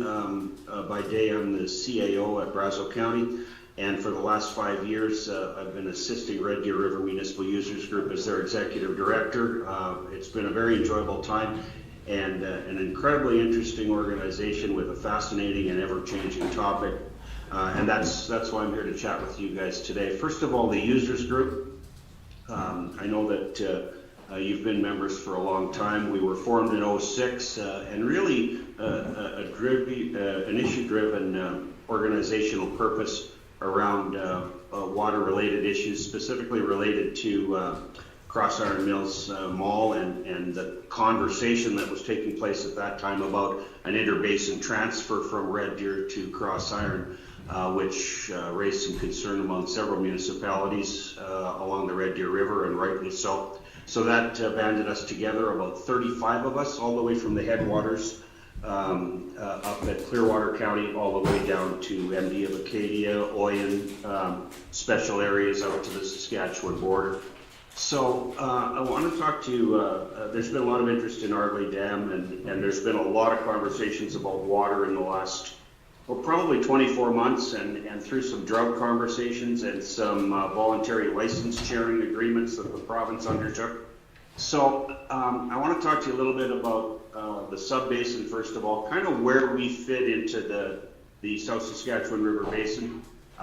Some of the economic issues that are being talked about with respect to Ardley Dam, because I think that's a big piece of it, and actually the potential of the project itself. We'll talk a little bit about the mechanics, although at this stage of the game we don't know much about the mechanics. One of the really interesting things, Red Deer River is the small sister on the South Saskatchewan River Basin. And as such, we know some of the pressures and the undertakings of basins like the Oldman, the Bow, the Elbow, etc. So specifically when we talk about storage, this image gives you a sense of the amount of storage we have on the Red Deer River relative to the other rivers in the South Saskatchewan River Basin. So of course we have Glenifer and that's it. I guess Dixon Dam, Glenifer Reservoir. That's all we have compared to all of the water storage that's on the other reservoirs. So this is just a breakdown. If you look at all of the water storage facilities that are on the Bull River subbasin, certainly, excuse me, a lot of this makes sense and is population driven, as you know, on the Bull with respect to the city of Calgary and the irrigation projects, the Eastern Irrigation District to the east. And as you can see, a lot of those are familiar in terms of Lake Newell, Kananaskis, Barrier, Ghost, Travers, all kind of related to those issues around there. Oh, sorry. Oldman, of course, a lot of it irrigation driven. But from my 18 years in Lethbridge, certainly familiar with the St. Mary's Basin and the reservoir there, as well as Milk River Ridge and Chin Ridge. All those water bodies in southern Alberta, other than the usage by the city of Lethbridge, those are driven by mostly agricultural purposes.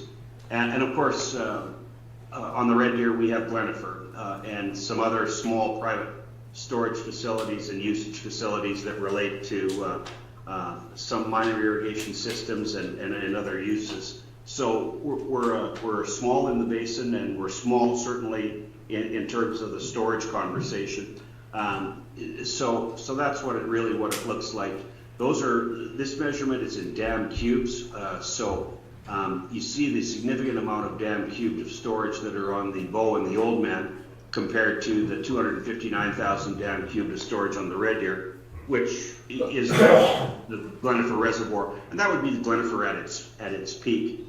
As a recreational user on Glenifer, I can certainly speak to the ebbs and flows of that reservoir because, pardon me, Glenifer really only functions for one purpose, and I'll talk to you about that in a little bit.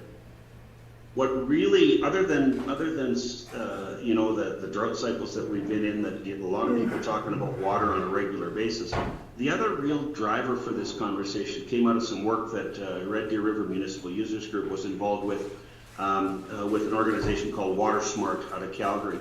And what they wanted to do is they wanted to get a better standing of the modeling of the river. It hadn't been updated for a long time. The original South Saskatchewan River Basin modeling did not include the Red Deer, so they wanted to do an updated and all-encompassing modeling project to put the river basin to some modeling testing to see what we could bear in terms of droughts and floods and those sorts of things, because they were becoming more predominant in the South Saskatchewan River Basin itself, and there was a need to try and get a better understanding, which would lead to better forecasting, which would lead, of course, to better management and planning. So as they went through that South Saskatchewan River Basin study, and they talked about putting drought pressures on the systems, when they applied some stress, modeling stress to the Red Deer River, the question was answered quite simply that the Red Deer River just does not have enough levers in terms of water management to effectively manage any variability that would be induced by changes like floods and droughts and those sorts of things. So as a part of the overall river modeling opportunity, there was a focus on the Red Deer River. And I think back to an important piece that this slide demonstrates, and it was a conversation with one of our founding members of the Red Deer River Municipal Users Group, Jay Slem. And he said that, he often said that you can talk about water all you want, but unless you start storing it, you're just a spectator watching it go down the river. So this slide certainly speaks to that. One of the nice things that they did as an expansion is they said, if we're going to talk about additional water storage, it's more than just drought, it's more than just flood. There's an economic reality. We're capped in the Red Deer River Basin at about 55% of our flow is allocatable. And so we've got a ceiling on that allocation, specifically because they don't want to run into the situation, the province, where they over-allocated, as they did in the Bow and the Old Man basins. So one of the things that they wanted to talk about is what does that do in terms of our ability, storage, what does storage do in terms of our ability to grow the economy along the Red Deer River? And I think that those of us that live along the Red Deer Basin understand that storage creates opportunity, agricultural first and foremost. And aside from the direct construction benefits of it to the economy, there's an ongoing benefit to the local economies, to those that are on stream both up and down from the Ardley Dam. Pardon me. So it was really nice to see from the South Saskatchewan operating model that they looked at some economic variabilities. So that was an important piece that we wanted to focus on because ultimately, and I can tie back to this a little bit later, but all growth is tied to water. No matter how you look at it, it's tied to water. So if we're able to store and manage and do the right things with the water that's in the basin before we release our apportionment to the province of Saskatchewan, the better off we're going to be economically and have a greater ability to grow our communities, grow our regions, and ultimately grow the province. So to that end, we're talking now about the actual storage of the water and what that looks like. The storage discussion around the Red Deer River has been going on for a long time, and the Ardley Dam, the Ardley location for a water facility or a dam facility was talked about provincially as early as 1954, and there were studies about it.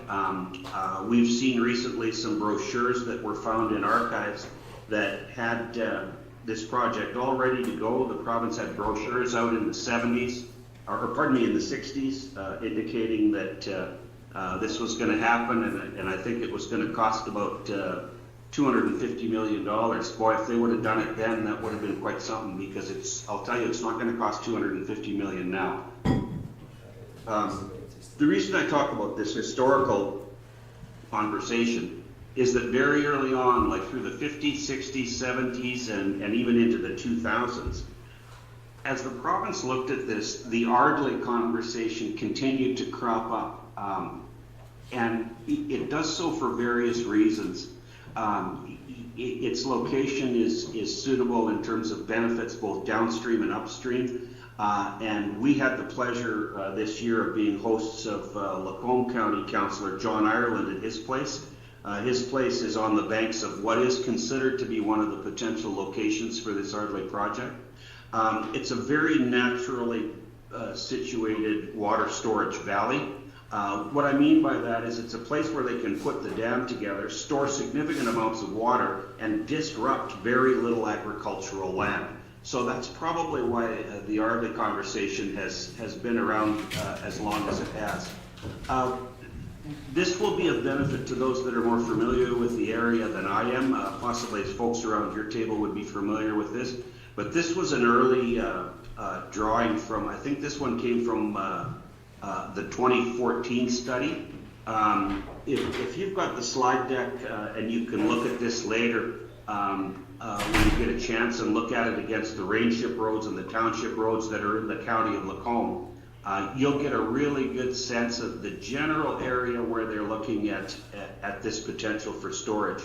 And if you look at this image, it visually supports what I just mentioned about the fact that it's a deep, long valley, and you're going to have a long reservoir, but you're going to disrupt very little agricultural land.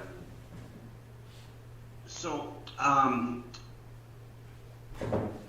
back to the allocations. So, we're allowed to allocate at this point 55% of the natural flow of the Red Deer River in terms of licenses. We're not at that cap yet, but for those that are aware, there's been some significant work in the last 5 years on the Eastern Irrigation Project, and they put in some intention to talk about the licensing process for that project, although it's a number of years away. Just to give you a sense of the engineering that they're talking about with that project, if that project were to go ahead, it would use up about all of our current allocation. It wouldn't quite, but what there is in the province of Alberta's licensing regulations for Red Deer is when we reach a certain point in our license allocations, it triggers a review by the province. We consider that to be a good thing because the province could consider increasing the allocatable amount from 55% to a higher amount. But regardless, the Eastern Irrigation Project puts us close to that window where we would trigger that allocation review. What we're learning from the Ardsley Dam project is that it could quite potentially double our licensing capability with the same current flows of the Red Deer River, just through appropriate water storage and management. So, so it was looked at as a key summary point in the Ardsley definitions so far is that one that's highlighted there. You know, it provides future license security, mitigates floods downstream, and supports and facilitates substantial economic growth, really throughout the sub-basin. This is the way the province broke out the Ardsley Dam project that was announced in 2024, so we're into the second year of it now. I would say that they're through the scoping part of the study, through the conceptual design, and they're talking about some feasibility things surrounding this project. As you can appreciate, it seems like a somewhat of a fast track, and yet with all of the preliminary work that's been done going back to the 50s, I think there's a lot of good data that's out there on the Ardsley project, and it's allowed them to advance this project fairly quickly and get some updated information and move to feasibility and some preliminary engineering. To that end, in terms of the feasibility and the preliminary engineering, Red Deer River Municipal Users Group's next meeting is September 18th in Drumheller. It's my expectation that we should have somebody there from Alberta Environment that will allow us to have an update on exactly where they're at with the project and where they are in this storage reservoir kind of Gantt chart that I'm showing you there, and what they wanted to accomplish the first 12 months. We're wrapping up the first 16 months and we're moving on into the second 16 months. So we're hoping to get an update. So far, it's been quite interesting that one of the original items that we thought was going to be of interest to RDR MUG was that we understood initially that there was going to be some community engagement around this project that would be ideally suited to our membership and our ability to talk to our stakeholders, our ratepayers on the Red Deer River, etc. It's really not happened that way. I think what they've wanted to do is they've wanted to get a sense of the information that they have, update the information they have, and I think that any community engagement that is seen is probably not going to happen until next year. It makes sense to me that they would delay it for a couple of reasons. I think they want to know what they've got first, and secondly, as you guys know, simultaneous to this work on Ardley, the Minister of Environment and Protected Areas, Minister Schultz, also has opened up the Water Act and has been consulting on the Water Act. And I think with respect to the Red Deer users, she probably wanted to avoid any confusion and leave the two conversations to be separate. That's just a guess on my part. That's no intel on my part. But as I see kind of how this has played out, it seems logical to me that the minister would want to deal with the Water Act first and then start to talk with Red Deer River users about Ardley as it's happened now. So the province has allocated the 4.5 million. It was Minister Horner allocated that over 2 years. We're well into the second year of that. So they could be very well talking about additional budget allocations for it for the 26 budget. I don't know at this point, but I will have those conversations in the near future.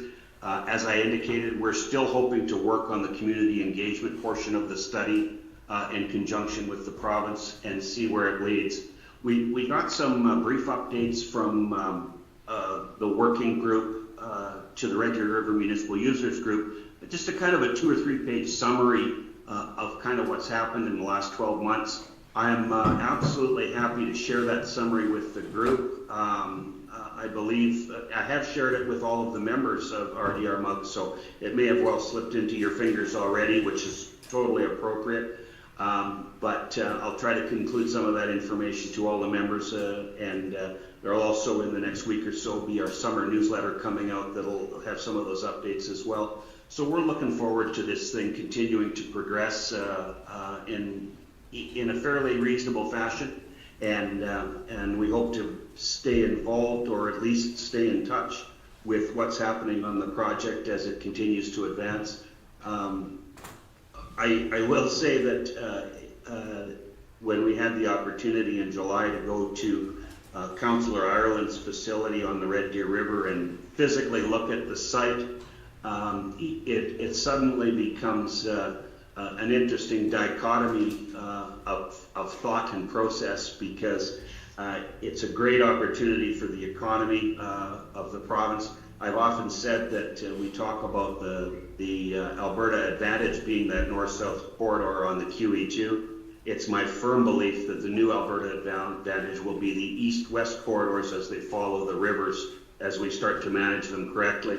But standing on the banks looking down some 230 feet to the Red Deer River from Councillor Ireland's place, it is a beautiful, beautiful location. And so we always have to understand with these projects that we have to accept a little bit of give and take in the process, but it's very exciting for the province. It's very exciting for the Red Deer River corridor, and it provides opportunities for growth and sustainability for regions to the east of the city of Red Deer and down through Drumheller that would be very advantageous for the regions and for the province. With that, that's all I had for kind of the quick overview on the Red Deer River and the Ardley Dam project. I would be happy to try and answer some questions if you don't mind me sticking my ear to the computer so I can hear the questions. But hopefully you've been able to hear clearly the presentation, and you're free to have a copy of this information. And like I said, I've got some written summary updates from the province about a month ago. I'm happy to share those with the group as well, and keep you guys up to date on all the things that are happening with the Ardley Dam project as it advances. Yes, thank you, Rudy. We could hear your presentation very well. It was full of information. It was a good presentation, and we enjoyed it. I'll ask for questions from our board now that they may have for you. So, Rudy, James Nyberg here. You had mentioned about $250 million project many years ago. we are probably in the billion now. What's any estimate that you've got thumbnailed? Yeah, as a thumbnail estimate, I had this conversation last fall with Minister Horner. We had the opportunity to just have a quick coffee at the Premier's dinner in Red Deer last fall. Minister Horner's putting it about 1.2 to 1.5 billion for the construction piece. That would be a fair working estimate at this stage of the project. And his thoughts on that were, he's just gonna pull it out of his sock or what? He doesn't think he can. I told him that that's chump change for him now, and it goes right through his constituency, so the air's hot and he should probably act. He's become very responsible as the Minister of Finance holding the province's treasury, and he's less flexible than he once was, so. We know it. Yes, money is to current situation. If anybody knows it, it's us. Did I put that in a politically correct fashion for you guys? Yeah. Yeah. But the importance of the spin-offs for agriculture are just enormous. Because when you drive in the Lethbridge area, where all the irrigation spin-off economy shows, I mean, that city's growing, the small towns around there are vibrant, it's just so busy down there. So I can totally see how if we could get a project like Ardley happening in our area, I mean, it would be huge for the economy, and especially if the eastern, or this irrigation area at special areas in Acadia should come about. I mean, they need the water too, so it'd be huge for that area as well, so. Yeah, and a couple of things along that line. I kind of glossed over the one slide when I was talking about the economic impact. The most immediate and productive and long-standing economic benefits of the project start and end with agriculture. There is no question. Agriculture is the first industry clearly to quickly take advantage of additional water. And you're absolutely right. Everything else in rural Alberta grows around that, right? As agriculture grows, it will support communities and sustain communities. One of the things that I think is a key piece of the Ardley study is that putting Ardley in place completely changes the conversation around the Eastern Irrigation Project. The Eastern Irrigation Project is building a model based on drawing water in the spring and in the fall and being very cautious about when they fill their reservoirs. With Ardley, it makes the Eastern Irrigation Project much easier to manage and to develop and to engage. The other thing to maybe put that into scope is that the current Ardley location, if it is designed and built as the most recent model indicated, and if it was at capacity, I think it's 4 times the water of Glenaford. So that is a significant management tool. Yeah, we have a couple more questions for you. Ernie Sure. Gender is first. Up by the Bennett Dam in BC, they're building a 3rd dam up there, and the cost has gone, I had seen the cost at one time, I'm not really sure if it tripled or quadrupled since that time. I'm just kind of wondering whether you've seen any numbers on relating to that dam up there. To which dam? It's a 3rd dam that they're building in northern BC. It's south of the Bennett Dam at the moment. Yeah, I don't have any numbers on the BC one at all. Sorry, I can't answer that one. Thank you. And James? So, Rudy, the other thing I was wondering if you guys have floated by Mr. Horner, alternative funding, i.e. maybe having, a GoFundMe type situation where, I mean, we're looking at 1.1 to $2 billion. Is there opportunity to have alternative funding, i.e. a P3 operation or something along that lines? I definitely think that there's an opportunity, and I mentioned this is just an example, but I mentioned that we had the opportunity to tour the potential Ardley site at Councillor Island's place. In the morning of that day, we toured the Nova Chemicals facility at Joffrey. That is a significant facility and probably one of the best kept secrets in Alberta. And they're reliant on the Red Deer River and the flows from the Red Deer River to make their operation happen.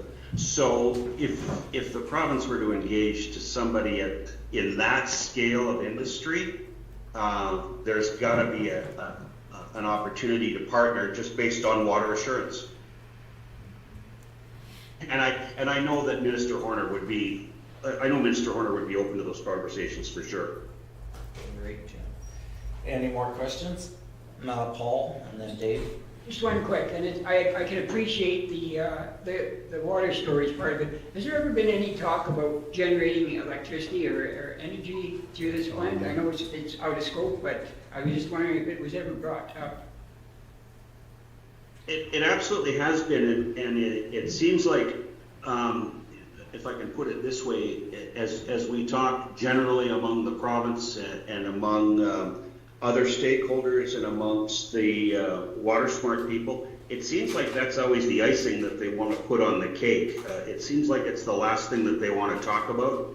So it seems like they want to build it to size, build it to scope, build it to scale, meet the needs. And then the generation and transmission is kind of a bonus in that regard. Having said that, I know that the province is interested. The small electrical generation at Blanford Dam is a very small project. And I know that even though it's kind of a later in the game conversation for the province, I know that they're considering electrical generation to a higher degree than they have implemented at the Dixon Dam for sure. Thank you. Now a question from Dave Grover. Dave Grover, how are you doing today? My question is, what about, I had to go out for a minute, the recreation that you put off there. And another thing, your irrigation, I sat on that, Rudy, for a long time. And I think we should have started a long time ago on the dam, like I said, but at the end of the day, it'll get done eventually. And it'd be good for the young people here, there maybe jobs building it. And yeah, 4.7% bigger than Dixon Dam, even with the add-on. Yeah. And I think it's great. And then, you can always run that water down through a turbine and make a little electricity. I don't know. I think the other stuff would be more important to the whole thing. Anyhow, thank you. Have a good day. Thank you. And that is certainly the other thing that is kind of a tertiary benefit is the recreational side of it. And we know it's there, but it's not something that really gets any traction until you see the water start to be collected, and then it will probably, the recreation side will probably breathe a life of its own. To the electrical generation, I'm not an engineer, but I totally agree that there is an opportunity for generation there for sure.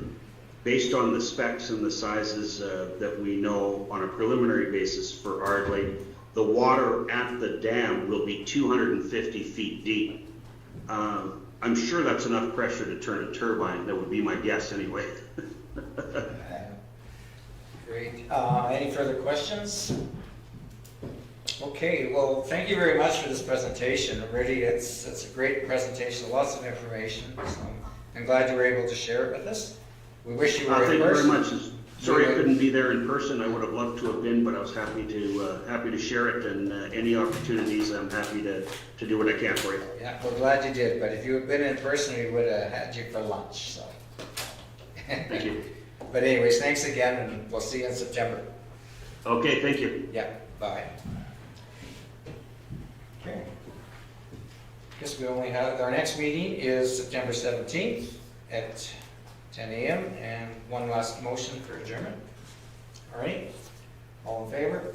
Carried.